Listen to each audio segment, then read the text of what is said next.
할렐루야. 오늘도 굿TV에 함께 하시는 여러분들을 예수님의 이름으로 사랑하고 축복합니다. 예수님께서는 요한복음 3장 16절 말씀을 통해서 독생자 예수를 믿는 자가 멸망치 않고 영생을 얻는다고 말씀하시며, 우리는 믿음으로 구원이 있음에 대한 부분을 예수님이 분명히 말씀해 주셨습니다. 근데 이 믿음에 대한 부분을 또 다른 표현으로 말씀하셨으니, 요한복음 1장 12절 말씀에 영접하는 자, 곧 그 이름을 믿는 자들에게는 하나님의 자녀가 되는 권세를 주셨다 말씀하며, 믿음에 대한 또 다른 표현으로 영접하는 것임에 대한 부분을 또 우리에게 가르쳐 주셨습니다.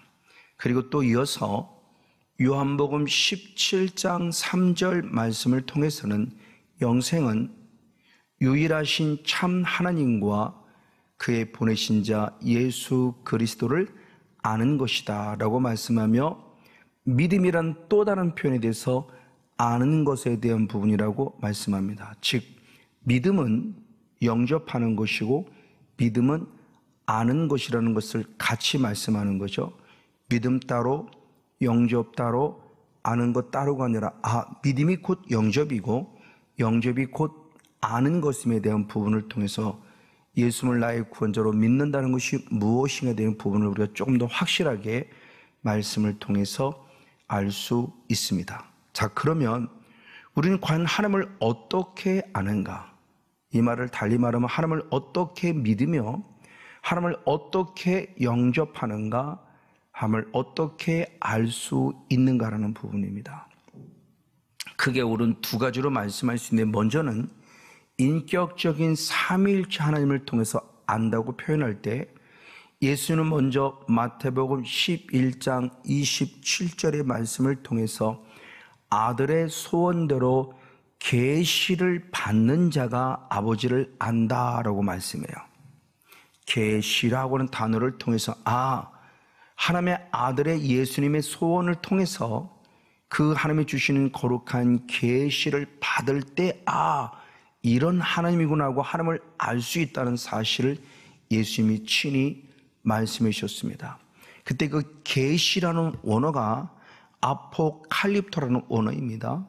이것을 말씀하는 조금 더 후반에 다시 한 번 더 아포칼립토라는 원어가 나오기 때문에 한번 먼저 말씀을 드립니다. 하나님이 주시는 계시를 통해서 안다라고 말씀할 수 있어요.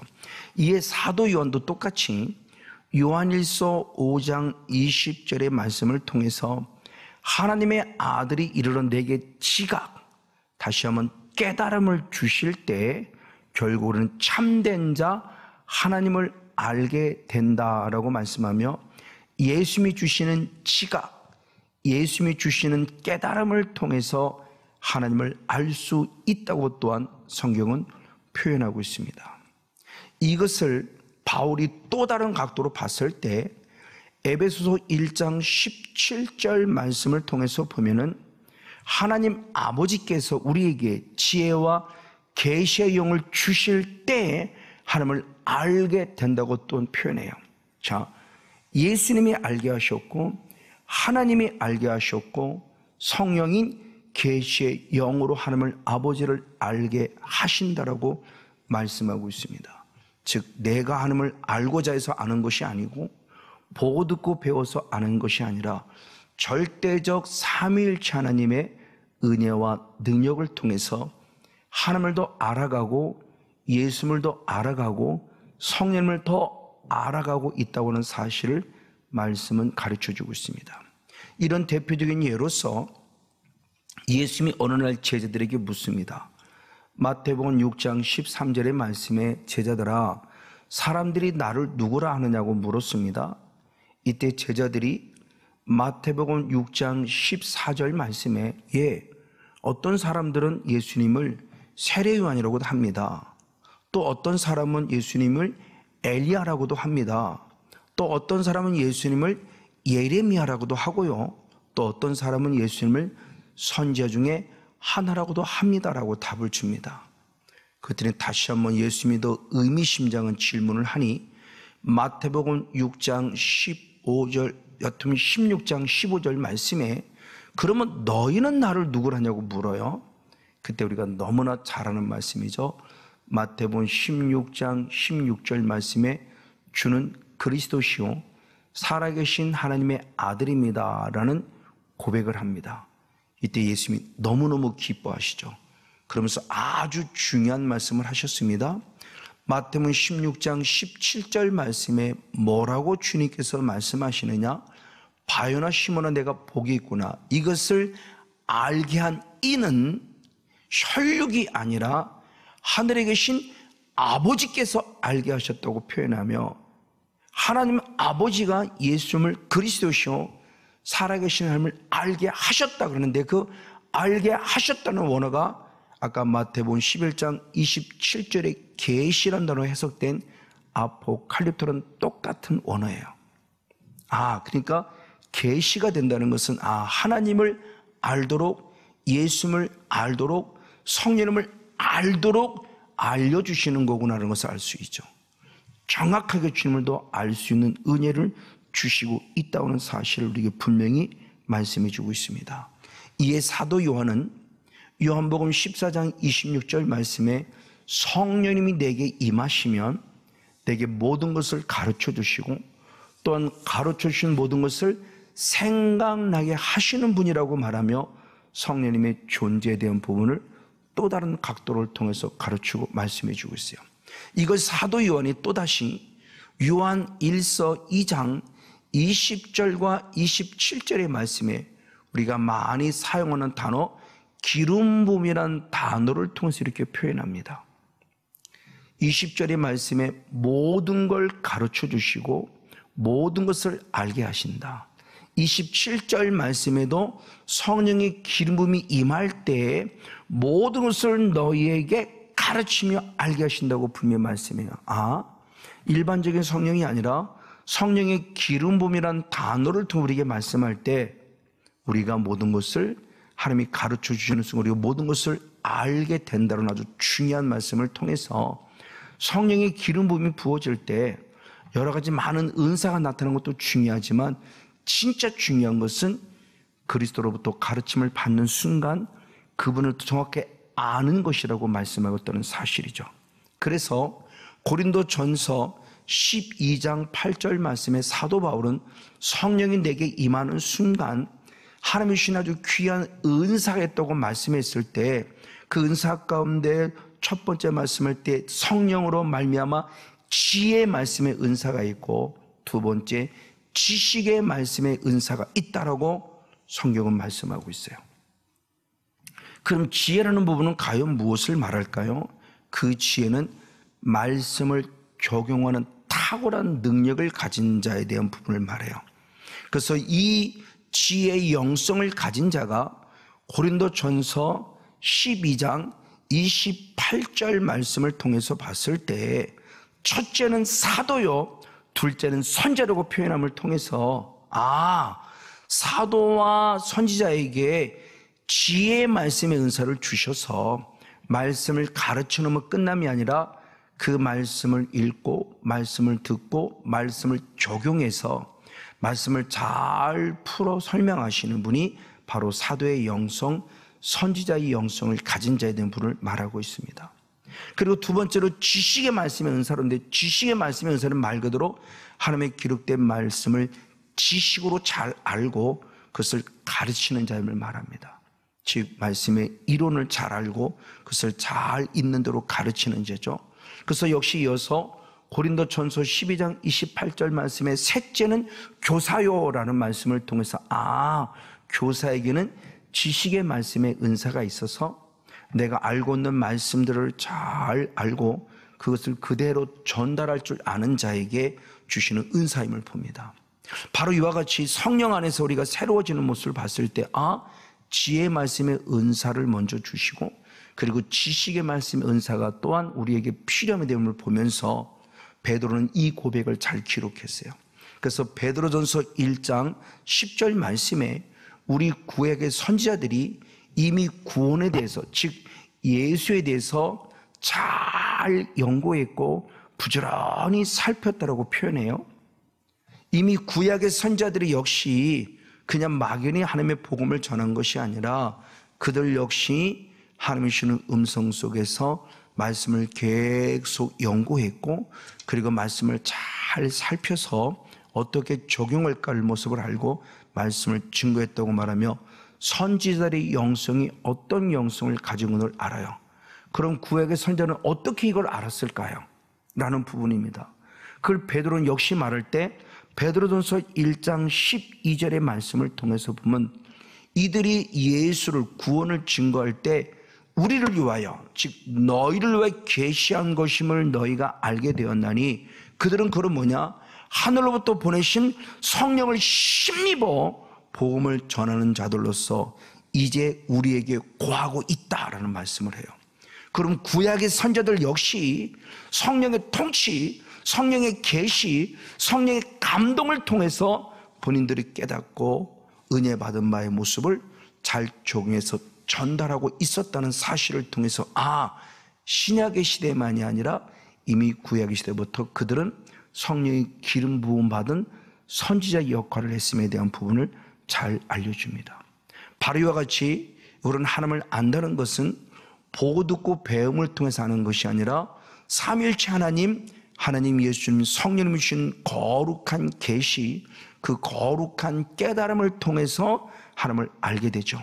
그래서 호세아 선자는 호세아서 6장 3절의 말씀에 여호와를 알자, 힘써 여호와를 알자고 말하며 그냥 한 번 아는 것으로 끝내면 더 계속적으로 힘써서 주님을 알아감에 있어서 아는 것에 자라가야 한다는 사실에 대한 부분을 성경이 말씀하죠.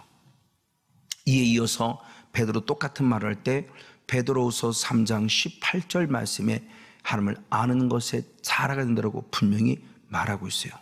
어제보다 오늘이 더 알아야 되고요, 오늘보다 내일이 더 알아가야 되고요, 주님의 품 안에 안기는 그 순간까지 성령의 감동을 통해서 하나님을 더 깊이 알아가는 영적 축복의 주인공 우리 모두가 되어지기를 예수님의 이름으로 간절히 축복하고 축원을 드립니다.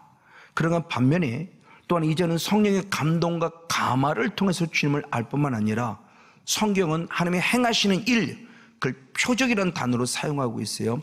표적과 기사와 이적을 통해서 하나님을 알게 하신다라고 성령은 말씀하고 있습니다.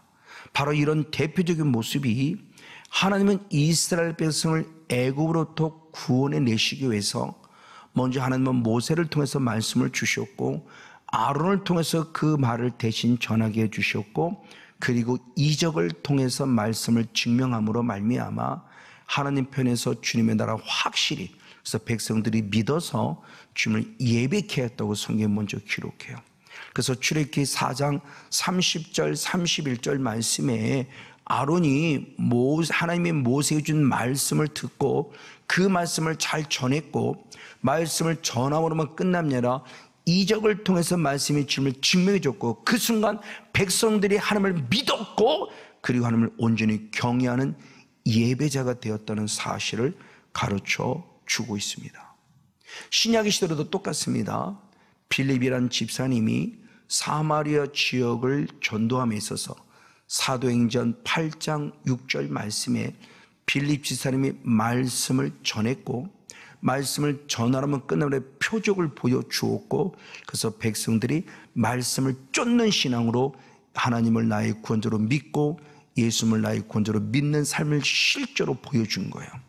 말씀만 전함으로 끝남이 아니라 아론이나 모세나 빌립 집사님이나 말씀을 전했으면 그 말씀이 진리임을 증명하는 표적과 기사와 이적을 정확하게 보여줬고, 그래서 결국 그들이 하나님을 신뢰하여 하나님을 믿게 만드는 귀한 사역을 이루어간 걸 보게 됩니다.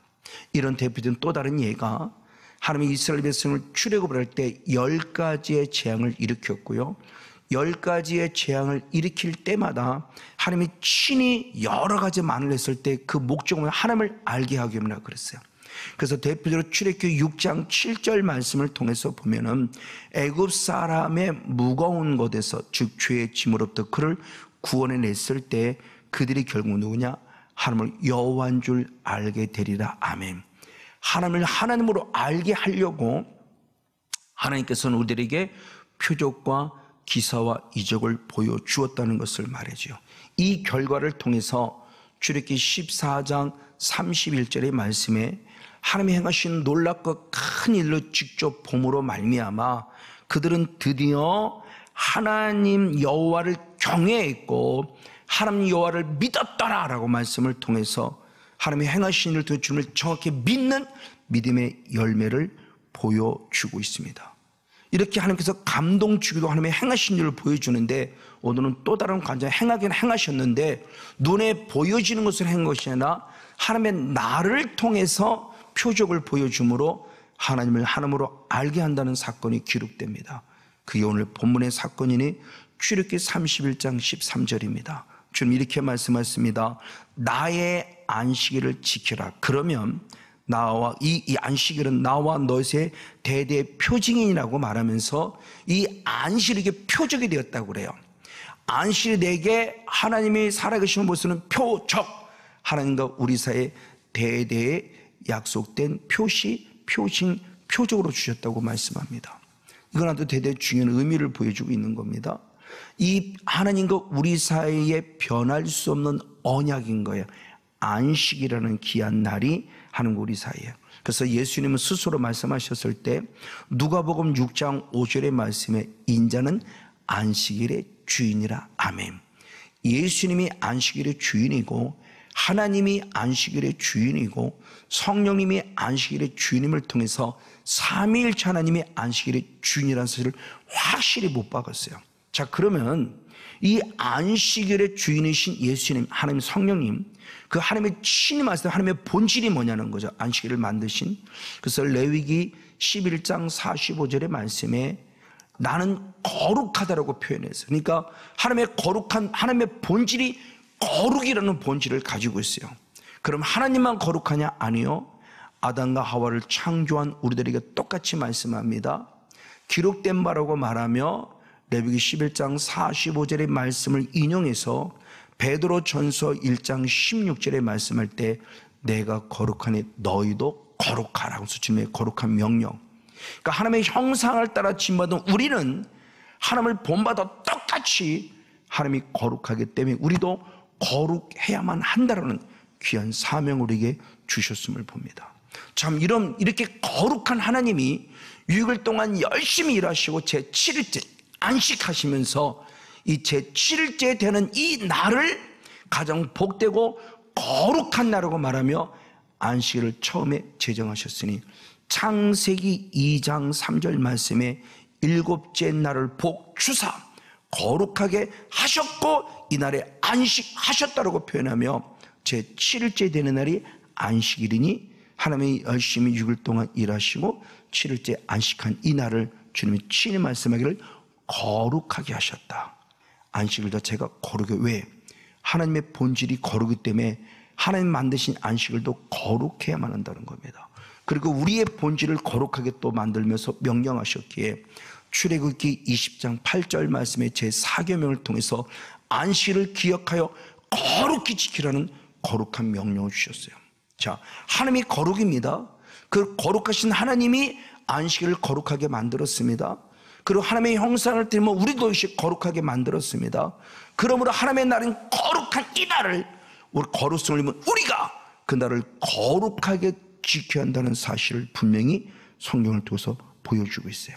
그럼 왜 안식일을 거룩하게 지켜야 될까? 다시 한 번 더 출애굽기 31장 13절의 말씀을 통해서 마지막 절의 말씀을 보면 나는 너희를 거룩하게 하는 여호와인 줄 너희로 알게 함이라. 아멘. 우리에게 안식을 지킬 이유를 정확하게 말씀해요. 그냥 단순히 예배하라가 아니에요. 하나님을 안식을 통해서 예배하면 예배할수록 나를 더욱더 거룩하게 하시는 여호와를 알게 된다는 거예요. 자, 이 말이 대단히 중요한 말입니다. 이렇게 안식일을 거룩히 지키는 것이 내가 하나님을 아는 자의 열매예요. 이걸 역으로 표현한다면 안식일을 거룩히 지키지 못한다 한다면 나는 하나님을 알지 못한다는 거예요. 자, 우리의 믿음은 자라가듯이 하나님을 예배하는 믿음도 자라가야 되는데 성막을 통해서 본다면 마당들의 영성으로, 어린아이 영성으로 예배도 있어요. 어린아이 맞게 예배 드릴 때 하나님이 기뻐 받으시는 거죠. 그리고 조금 더 자라 성소의 영성에 들어가면 청년의 영성으로 사는 예배하는 예배자의 모습을 보이시게 되고, 한 단계 더 나아가자 마지막 지성소의 영성으로 아비의 신앙으로서 주님을 예배하는 예배 단계에 대한 부분 속에서 우리의 믿음이 자라가듯이 하나님을 아는 것을 자라가면서 어린은 어린아이 맞게, 청년은 청년에 맞게, 아비는 아비의 신앙에 맞게 주님을 예배해야 한다는 사실을 분명히 말씀해 주고 있습니다. 그래요. 그런데 이걸 반대로 말하면 하나님을 알지 못해요. 즉 주님을 안식일을 거룩히 지키지 못했기 때문에 하나님을 알지 못한다는 또한 충격적인 얘기를 합니다. 그러면 이렇게 하나님을 알지 못하여 안식일을 더럽히는 자가 될 때 주님은 어떻게 하시느냐? 에스겔서 20장 13절의 말씀에 안식일을 크게 더럽혔으므로 하나님이 분노하심으로 말미암아 그들의 위에 쏟아 멸하리라고 말씀해요. 안식일을 더럽혔어요. 안식일을 깨끗게 하지 않고 온전히 거룩하게 지키지 못했어요. 안식일 자체를 지키지 않았다는 것이 아닙니다. 더럽혔어요. 주님의 분노를 통해서 그 분노가 우리 머리에 쏟아져서 멸한대요. 이것이 실제로 되는 사건이 어떤 사건이냐? 이 사건의 모습을 예레미야는 이렇게 표현했으니 예레미야 17장 27절 말씀에 안식일을 거룩히 지키지 아니하고 안식일에 짐을 지는 자는 성문에 불을 놓고 예루살렘 궁전을 삼키게 하리니 그불이 꺼리지 아니하리라는 아주 중요한 예언을 합니다. 안식일답게 섬기지 못했을 때 결국 불타 없어진다고 말해요. 이건 앞날에 대한 예언이 실제가 됐어요. 그래서 예레미야 52장 13절 15절 말씀에 여호와의 전과 왕궁이 불살라졌고 바벨론 왕에게 항복한 자와 더불어 사로잡아 옮겨졌다고 말하며 결국 예루살렘이 불타 없어지는 순간 바벨론의 포로가 되면서 바로 남쪽 유다도 멸망했음에 대한 부분을 우리에게 분명히 알려주고 있는 거예요. 그래서 바벨론 포로가 됐을 때 하나님은 바벨론 포로가 된 그 상황에 에스겔 선지자를 통해서 옛날에 있던 말씀을 다시 한번 상기시켜 줍니다. 그래서 에스겔서 20장 20절 말씀에 나의 안식일을 거룩하게 할지라 이것이 너와 새 다시 한번 표징이라고 말씀하며 이럴 때 너희가 나를 너의 하나님인 줄 알게 되리라는 말씀을 통해서 다시 한번 포로된 그들에게 참 신앙의 도가 무엇인가를 알려주고 있다는 사실입니다. 그리고 드디어 느헤미야가 마지막 선지자 느헤미야가 느헤미야 10장 31절 말씀에 안식일을 회복해요. 너무너무 귀하죠. 맞아요. 이렇게 안식일을 회복하는 이 은혜를 통해 우리들에게 참된 하나님의 은혜를 가질 것을 말씀해 주고 있습니다. 그리고 이 안식일을 유대인들이 유대인에게 지키지 못해 주님은 이방인에게 관심을 갖습니다. 그리고 고자에게 관심을 가지니 이사야 56장 4절과 6절 말씀에 고자가 안식일을 지킴으로 하며 기쁘게 했고 56장 6절 말씀에 이방인이 안식일을 더럽히지 아니함으로 하나님을 기뻐하는 자라고 인정받고 하나님 이 사람들을 이사야 56장 2절을 통해서 안식일을 더럽히지 아니한 고자와 이방인들이 하나님 앞에 복이 있는 자들라고 말하며 축복의 사례를 말해요. 이스라엘 백성을 깨끗한 예배를 받기를 원했지만 결국 깨끗하지 못했어요. 그래서 이방인의 관심을 갖죠. 그래서 주님은 느헤미야 선지자 시대 똑같은 말라기 선지자를 통해서도 말라기 2장 12절 말씀에 내 이름을 위하여 깨끗한 제물 드린 이방인, 내 이름이 이방인들 속에 크게 하나님이 주신 영광을 얻을 것이라고 표현하며 이방인들의 깨끗한 예물을 원하고 있으신 우리들이 똑같은 말씀을 줍니다. 이 말씀을 예수님은 다시 한 말씀하시니 요한복음 4장 22절의 말씀에 사마리아 사람 너희는 하나님을 알지 못하고 예배하고 우리는 하나님을 알고 예배함으로 구원이 우리에게서 남이라는 아주 중요한 말씀을 합니다. 하나님을 알지 못하고 예배하는 사마리아는 구원이 없다는 얘기고 하나님을 알고 예배하는 우리들에게 유대인 예수님에게 구원이 있다고 말해요. 그럼 어떻게? 그래서 마지막 요한복음 4장 24절의 말씀에 영과 진리로 예배하는 자가 하나님을 알고 예배하는 자에게 저 여러분 하나님을 더 아는 것에 자라감을 통해서 지성소의 영성까지 주님을 깊이 예배하는 예배의 승리자가 돼서 하나님 나라와 의를 이루고는 복된 주인공 우리 모두가 되어지기를 예수님의 이름으로 간절히 축복하고 축원을 드립니다.